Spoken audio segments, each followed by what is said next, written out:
I want to talk about one of the most overlooked and misunderstood dynamics in abusive relationships involving addiction, and that's forced use. Now, when most people hear that term, they imagine something really extreme, like someone physically holding another person down and injecting them with a drug. And while that does happen, that's not the only way it happens. It's like with physical abuse. An abusive person doesn't just jump out of the gate with the force.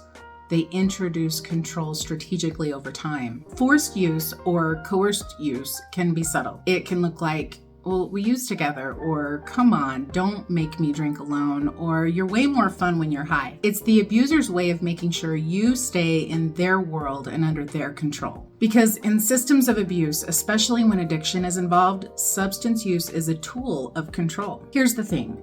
People who are abusive and addicted often use substances as both a weapon and a shield. The weapon part is obvious. Intoxication becomes an excuse for violence or manipulation. The shield, though, is less obvious. It's used to deflect accountability. You've heard it before. I didn't mean it. I was drunk. Or, you know how I get when I use. That's not an apology. That's a strategy. And substance use becomes the perfect alibi for abusive behavior because it muddles everything. It blurs memory, it blurs boundaries, and it blurs consent. And the abuser knows that. So they make sure that you use too. If you're high, your credibility goes down. If you're drunk, your defenses go down. And if you're using, they can say, we were both messed up. You don't get to blame me. That's control. In the early stages, it doesn't look like coercion. It looks like connection. Using together can feel intimate. It's our thing. It can feel like trust, like they're sharing something private with me. But what's really happening is psychological conditioning. When an abusive partner introduces substances early in a relationship, they're not bonding, they're building dependency. They're blurring lines between love, pleasure, and risk. This is where coercive control meets addiction. The abuser uses shared intoxication to create confusion about what's consensual, what's safe, and what's real. Over time, that pattern becomes a loop. And here's what it looks like. They introduce conflict by picking a fight or creating chaos. Then comes substance use. They suggest, let's just relax, or let's get high so we can forget about it. And then there's the temporary calm, where you both use and things settle for a while. Then the escalation. The next day, they blame you. They use your behavior while intoxicated as ammunition. You said worse things than I did. And the shame settles in. You internalize it and start to think, maybe you're the problem. That's the loop. And the longer it goes on, the harder it is to see it for what it is. Manufactured dependency. This isn't two addicts in love. It's one person weaponizing another's coping mechanisms to keep control. Now, not every form of forced use looks violent. Sometimes it's emotional, social, or sexual pressure. They use guilt trips and tell you used to be fun, but now you've changed. They love bomb you. They tell you how amazing you are together when you're both high. They threaten you that if you don't use with them, they'll find someone who will. They sabotage by secretly spiking drinks or switching non-alcoholic drinks for alcoholic ones. And they gaslight. They deny anyone was coerced, telling you, you wanted to. Don't act like a victim. These are all coercive tactics. They're about choice removal. When someone controls your access to substances or uses them to manipulate your consent, that's not mutual use, that's forced use. So why does this work so effectively? Well, it's because addiction changes the brain. It rewires reward pathways, and abuse hijacks that same circuitry.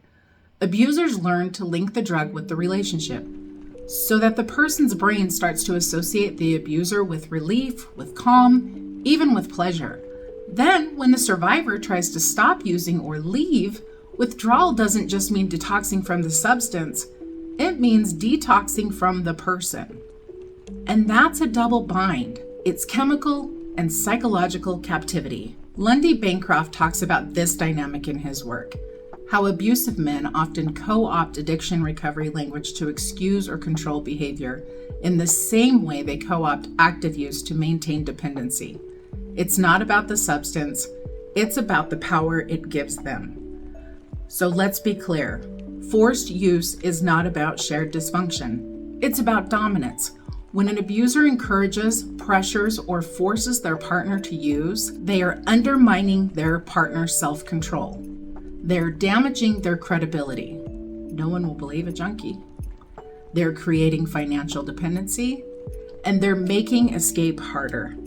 It is an intentional tactic, and it often escalates. Once the abuser sees that using keeps you more compliant, more isolated, and more unsure of yourself, they keep doing it.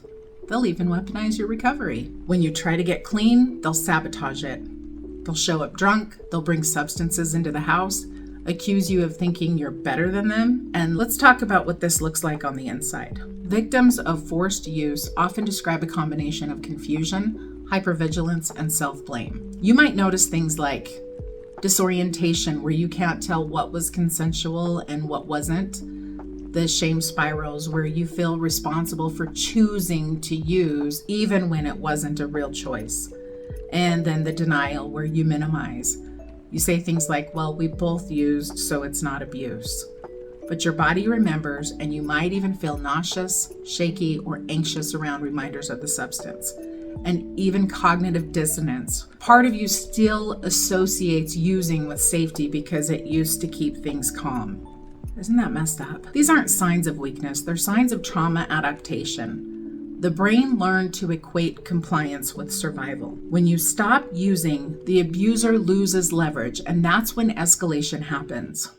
They might become more controlling, monitoring your recovery, demanding proof, accusing you of hiding things. They might test your boundaries and say, oh, just one drink, come on, it's been months. Or they might use your past against you. You were worse when you were high. It's all about regaining control. Sobriety disrupts the system, and abusers don't like losing systems that work in their favor. Many survivors of substance-related abuse don't survive it. The overlap between domestic violence and addiction isn't theoretical. It's fatal. Studies show that women who experience both substance use and intimate partner violence face dramatically higher risks of overdose, suicide, and homicide. Forced use isn't rare, it's just underreported, because who's going to believe the addict?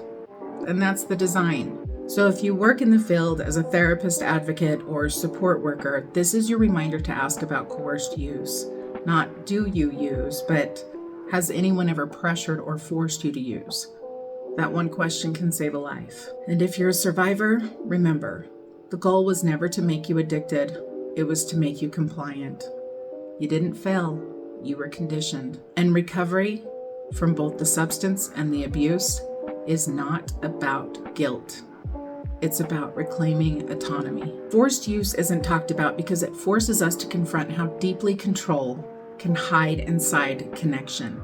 But the truth is, if someone's using your vulnerability, your biology, your body, or your brain chemistry to control you, that's not love, that's abuse.